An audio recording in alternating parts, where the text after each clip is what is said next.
Assalamualaikum warahmatullahi wabarakatuh. Halo semuanya, perkenalkan sebelumnya nama saya Dainur Eza Fatihah dengan NIM 2203031015, Prodi Ilmu Kelautan. Dosen pengampu saya yaitu Zanzibar SSI MSI. Di sini saya akan menjelaskan mengenai dinamika polutan. Yang pertama yaitu apa sih itu polutan?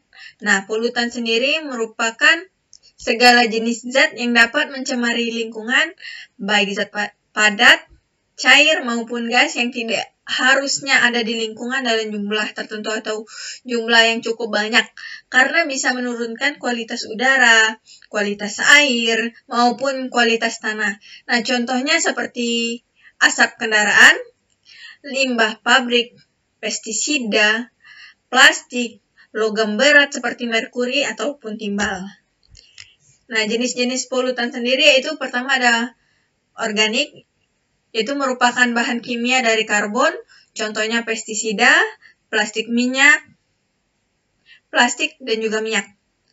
Terus ada polutan anorganik, di mana merupakan logam berat seperti merkuri, timbal, kadmium. Nah, berdasarkan bentuknya, jenis polutan seperti gas itu berupa CO atau NOx, cair berupa limbah, atau jenis padat yaitu berupa debu maupun abu. Nah, dinamika polutan di lingkungan. Setelah polutan masuk ke lingkungan, polutan ini tidak hanya diam di satu tempat, tapi akan mengalami beberapa proses. Yang pertama itu transportasi, di mana polutan ini bisa terbawa angin, terus air hujan, terus mengalir melewati sungai, ataupun arus laut. Nah, jadi polusi di satu tempat yang bisa menyebar, yang awalnya di satu tempat, dia nyebar ke tempat-tempat lain tadi karena terbawa oleh angin, hujan, sungai, maupun arus laut. Yang kedua ada proses transformasi, tadi transportasi, ini transformasi. Nah, polutan ini bisa berubah bentuk karena terkena paparan sinar matahari, ataupun reaksi kimia, ataupun aktivitas mikroba. Nah, kadang jadi lebih berbahaya, kadang juga bisa rusak, atau polutan ini menjadi tidak aktif. Terus ada akumulasi prosesnya, yaitu sebagian polutan menumpuk di tanah, atau di air, atau di tubuh makhluk hidup, terutama yang sulit terurai. Terus ada bioamplifikasi, di mana dalam rantai makanan, kadar polutan makin tinggi di hewan pemangsa. Contohnya pestisida DDT yang masuk ke tanah dari tanah, terus tanah tersebut menyerap air. Nah, air tersebut nanti kan akan mengalir ke sungai atau ke laut. Terus nanti itu kan ada partikel-partikelnya dimakan sama ikan kecil. Ikan kecil nanti kan akan dimangsa lagi oleh ikan besar.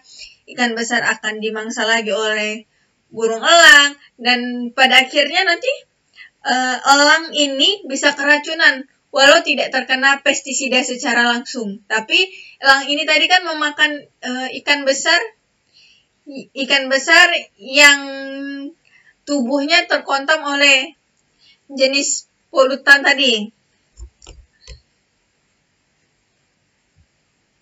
Terus ada bahan kimia pengganggu atau endokrin EDCS. Zat ini bisa mengacaukan sistem hormon dalam tubuh, bisa meniru atau memblokir kerja hormon alami. Zat ini juga banyak terdapat di plastik, kosmetik, pestisida. Contohnya kayak BPA, phthalat, DDT, PCB. Nah, hormon-hormon ini tuh terkandung, hormon ini tuh pengatur tubuh kita seperti pesan kimia di dalam badan nih. Nah, EDCS ini bisa pura-pura jadi hormon. EDCS tadi seperti BPA, phthalat, DDT, PCB. Nah, bisa pura-pura jadi hormon. Sehingga bikin tubuh kita nih salah respon. Seolah-olah, oh ini hormon yang baik nih buat tubuh kita. Padahal enggak. Nah, akibatnya bisa ganggu reproduksi pertumbuhan. Reproduksi, terus pertumbuhan badan, dan bisa juga menjadi salah satu penyebab penyakit kanker.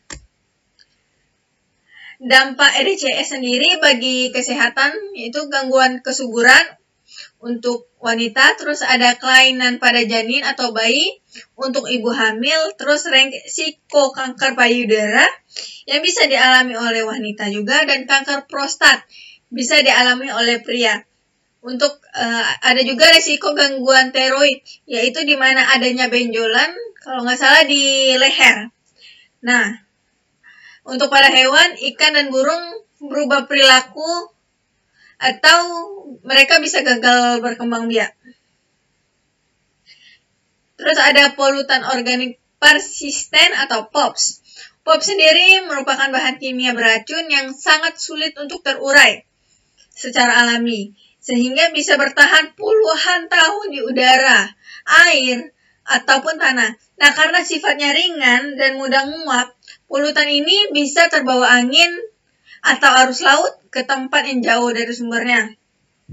Contohnya, DDT, PCB, terus dioksin, terus ada furan.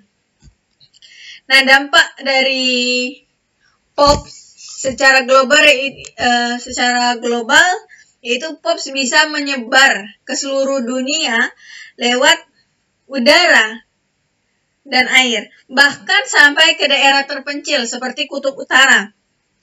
Nah, zat ini bisa numpuk di tubuh manusia dan hewan, lalu menyebabkan penyakit serius seperti kanker, terus gangguan sistem imun atau autoimun, dan gangguan reproduksi atau perkembangan janin atau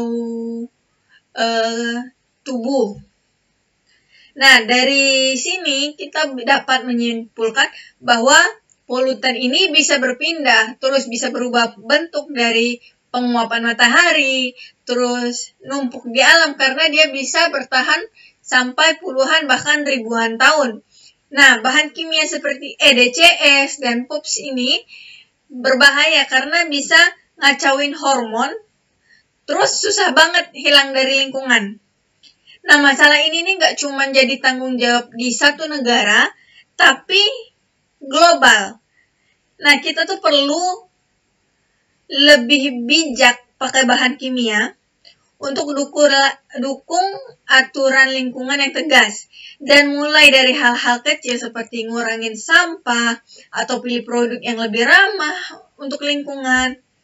Nah, dikarenakan untuk melindungi kesehatan kita sendiri, maka kita harus ambil langkah-langkah kecil untuk menjaga udara kita tetap bersih. Setiap tindakan kecil dapat memberikan dampak yang signifikan bagi kita sendiri. Sekian presentasi dari saya. Terima kasih.